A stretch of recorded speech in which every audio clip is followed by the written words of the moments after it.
মহিলারা যদি অজু করা অবস্থায় কোনো পুরুষ দেখে ফেলে তাহলে কি অজু থাকবে? কাজা নামাজ কিভাবে আদায় করব? প্রতি সোমবার রোজা রাখার ফজিলত কি আম্মু জানতে চাইছেন, তাই বলেন। কন্যা সন্তানকে কত বছর বয়স পর্যন্ত মায়ের বুকের দুধ পান করানো যায়?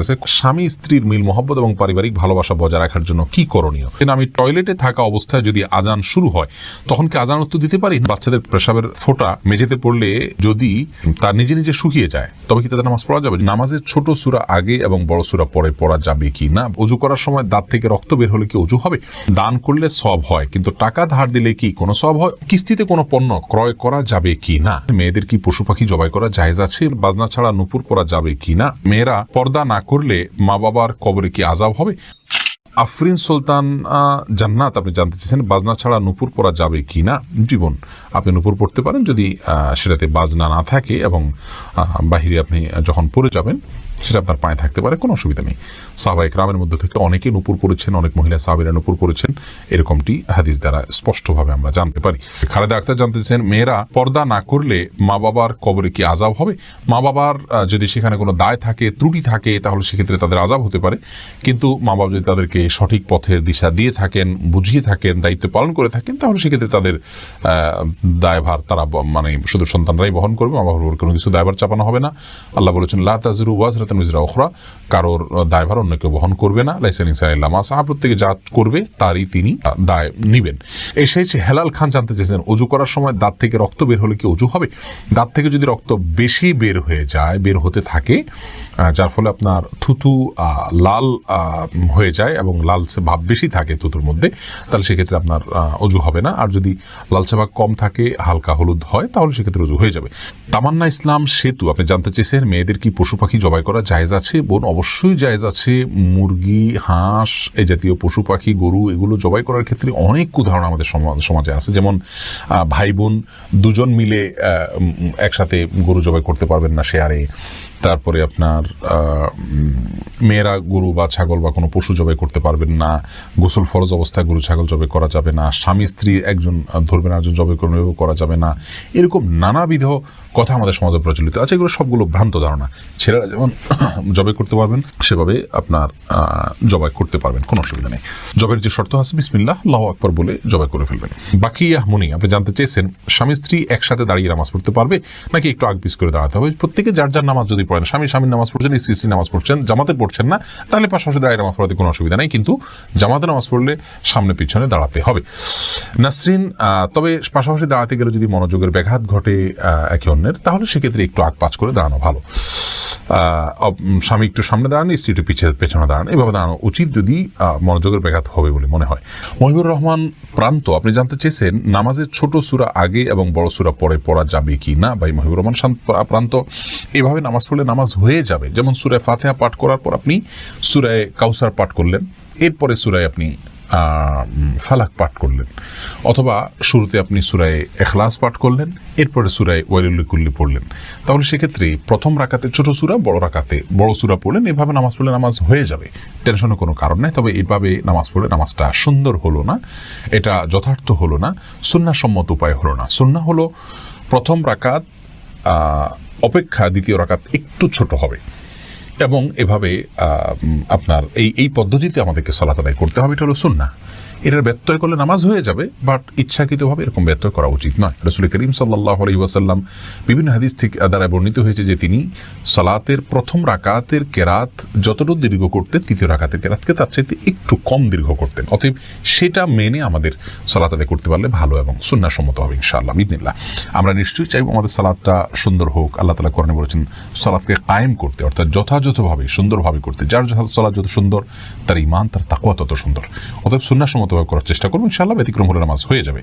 এমনি বাপ্পি জানতে চেয়েছেন আমি টয়লেটে থাকা অবস্থায় যদি আজান শুরু হয় তখন কি আজান উত্তর দিতে পারি? না ভাই, আপনি অপেক্ষা করবেন, বের হয়ে আজান উত্তর দিয়ে দিবেন। সুজাত হোসেন জানতে চেয়েছেন দান করলে সওয়াব হয় কিন্তু টাকা ধার দিলে কি কোনো সওয়াব হয়? অবশ্যই সওয়াব হয় ভাই সুজাত। কোনো ক্ষেত্রে দানের চাইতে বরং লোন দিলে তার সওয়াবের পরিমাণ অনেক বেশি হয়। অতএব দান করলে যেমন সওয়াব হয়, মানুষকে হাওলাত দিলেও কিন্তু সওয়াব হয়। আজকাল লোন দিলে মানুষ ফেরত দিতে চায় না, নানামুখী সমস্যা হয়, সেজন্য গ্র্যান্ট হিসাবে, বন্ধক হিসাবে কোনো কিছু রেখে দিতে পারেন আপনি, কিন্তু লোন দেয়া অনেক বড় মাপের একটি ইবাদত এবং সওয়াবের কাজ। এমডি আব্দুল্লাহ জানতে চেয়েছেন নারীরা উচ্চ আওয়াজে কোরআন তেলাওয়াত করতে পারবেন কি না? ভাই আব্দুল্লাহ, নারীরা উচ্চ আওয়াজে কোরআন তেলাওয়াত করতে পারবেন, তবে সেটি পরপুরুষের কণ্ঠ পর্যন্ত কান পর্যন্ত যেন না পৌঁছে সে ব্যাপারে চেষ্টা করতে হবে। নিজের বাসায় করতে পারেন, নিজের ঠিকানায় করতে পারেন। নিজের ঠিকানায় যদি বাসায় যদি দেবর থাকেন, অন্য কেউ থাকেন, তাহলে তাদের কান পর্যন্ত যেন আওয়াজটি না যায় সে ব্যাপারে তাকে সচেতন থাকতে হবে। কারণ কোরআন তেলাওয়াতের ক্ষেত্রে কণ্ঠের মধ্যে কোমলতা সৃষ্টি করতে হয়, সৌন্দর্য সৃষ্টি করে তেলাওয়াত করা হলো তেলাওয়াতের আদব। আর সে আদব রক্ষা করতে গিয়ে যেন তিনি কোমল কণ্ঠে সুন্দর কণ্ঠে পড়তে যাবেন, সেটি পরপুরুষের মনের মধ্যে বাজে চিন্তা আসার কারণ হতে পারে। সেই জায়গা থেকে তিনি জোরে পড়বেন, যদি একাকী থাকেন বা কেউ না শুনে। আর যদি কেউ শোনার মতো থাকে তাহলে তার কান পর্যন্ত যেন না যায় সেভাবে তিনি তেলাওয়াত করবেন ইনশাআল্লাহ তাআলা। ইলিয়াস সানি, আপনি জানতে চেয়েছেন স্বামী স্ত্রীর মিল মহব্বত এবং পারিবারিক ভালোবাসা বজায় রাখার জন্য কি করণীয়। ভাই ইলিয়াস, স্বামী স্ত্রী মিল মহব্বত এবং পারিবারিক ভালোবাসা বজায় রাখার জন্য সর্বপ্রথম করণীয় হলো পরস্পরের প্রতি যে দায়িত্ব আছে সেই দায়িত্বগুলো ইসলাম শরীয়তের দৃষ্টিকোণ থেকে যেগুলো আরোপিত হয়েছে সেগুলো সম্পর্কে জানতে হবে, 1 নম্বর কাজ। দ্বিতীয় কাজ হলো আল্লাহর কাছে দোয়া করতে হবে। সূরা ফুরকান আয়াত নম্বর 74 যে দোয়া আছে, রব্বানা হাব লানা মিন আজওয়াজিনা ওয়া যুররিয়াতিনা কুররাতা আয়ুন ওয়াজআলনা লিল মুত্তাকিনা ইমামা, এই দোয়া স্বামী স্ত্রী উভয় বিশেষ করে অর্থ বুঝে আল্লাহর কাছে নিবেদন করতে হবে, আল্লাহ যেন তাদেরকে সুখ শান্তিপূর্ণ জীবন দান করেন। তৃতীয়ত, তাদের মিল মহব্বতের জন্য দুজনকে ধৈর্যের প্রশিক্ষণ নিতে হবে এবং ধৈর্যের পরাকাষ্ঠা প্রদর্শন করতে হবে। প্রিয় নবী সাল্লাল্লাহু আলাইহি ওয়াসাল্লামের দাম্পত্য জীবনে কতটা ধৈর্যশীল ছিলেন, মেয়েদেরকে কতটা আপনার সহনশীলতার কথা বলেছেন এবং স্বামীর প্রতি কৃতজ্ঞতা আদায় করতে বলেছেন, এই বিষয়গুলোকে আমাদের মাথায় রাখতে হবে ইনশাআল্লাহ বিদিনিল্লাহ। তাহলে দাম্পত্য জীবনে সুখ শান্তি নেমে আসবে। সর্বোপরি আল্লাহর অবাধ্যতা এবং হারাম এর পথ থেকে সরে আসতে হবে। হারামের পথ যদি খোলা থাকে তাহলে সেখানে শান্তি থাকে না। আল্লাহ তাআলা আমাদেরকে দাম্পত্য জীবনে সুখী করুন। MS আল মামুন জানতে চেয়েছেন কন্যা সন্তানকে কত বছর বয়স পর্যন্ত মায়ের বুকের দুধ পান করানো যায়? কন্যা এবং ছেলে সন্তান সবার জন্য একই বিধান, 2 বছর পান করাবেন।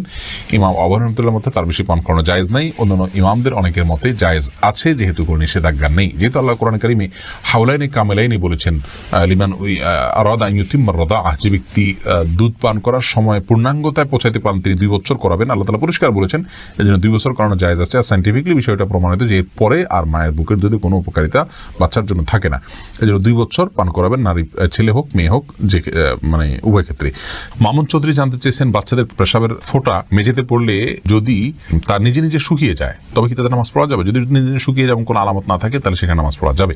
আরিয়ান হোসেন জানতে চেয়েছেন প্রতি সোমবার রোজা রাখার ফজিলত কি আম্মু জানতে চাইছেন, তাই বলেন। দেখুন ভাই আরিয়ান হোসেন, প্রতি সোমবার রোজা রাখা সুন্নাত। আমাদের প্রিয় নবী সাল্লাল্লাহু আলাইহি ওয়াসাল্লাম জন্মগ্রহণ করেছেন এই দিনে। তাকে জিজ্ঞাসা করা হচ্ছে সহিহ হাদিস, তিনি বলেছেন সোমবার তিনি কেন রোজা রাখেন? সুইলা আন সিয়ামি ইয়াউমিল ইসনাইন, তিনি বলেছেন যাকা ইয়াউমুন উলিদতু ফীহি, এই দিন আমার জন্ম হয়েছে সেজন্য আমি রোজা রাখি। সোমবারে রোজা রাখাটা সেজন্য সুন্নাত। আফরিন মোল্লা, আপনি জানতে চেয়েছেন কাজা নামাজ কিভাবে আদায় করব। দেখুন, কাজা নামাজ আদায় করার পদ্ধতি হলো যখন আপনি অনেকগুলো সালাত ছুটে যাবে তখন ধারাবাহিকভাবে পড়ে যাবেন, যতটুকু সম্ভব শুধু ফরজগুলো আদায় করে যাবেন, সুন্নাত আদায় না করলেও চলবে, এগুলো পড়ে ফেলবেন আস্তে আস্তে। আব্দুল মুমিন জানতে চেয়েছেন মহিলারা যদি অজু করা অবস্থায় কোনো পুরুষ দেখে ফেলে তাহলে কি অজু থাকবে? দেখুন ভাই আব্দুল মুমিন, অজু করা অবস্থায় কোনো পুরুষ দেখলে অজু ভাঙবে এমন নয়, তবে সেটা যদি ইচ্ছাকৃত দেখেন তাহলে গুনাহ হবে, আর অনিচ্ছাকৃত হলে গুনাহও হবে না। কিন্তু এই দেখার সাথে অজু ভাঙার কোনো সম্পর্ক না, অজু থাকবে ইনশাআল্লাহ।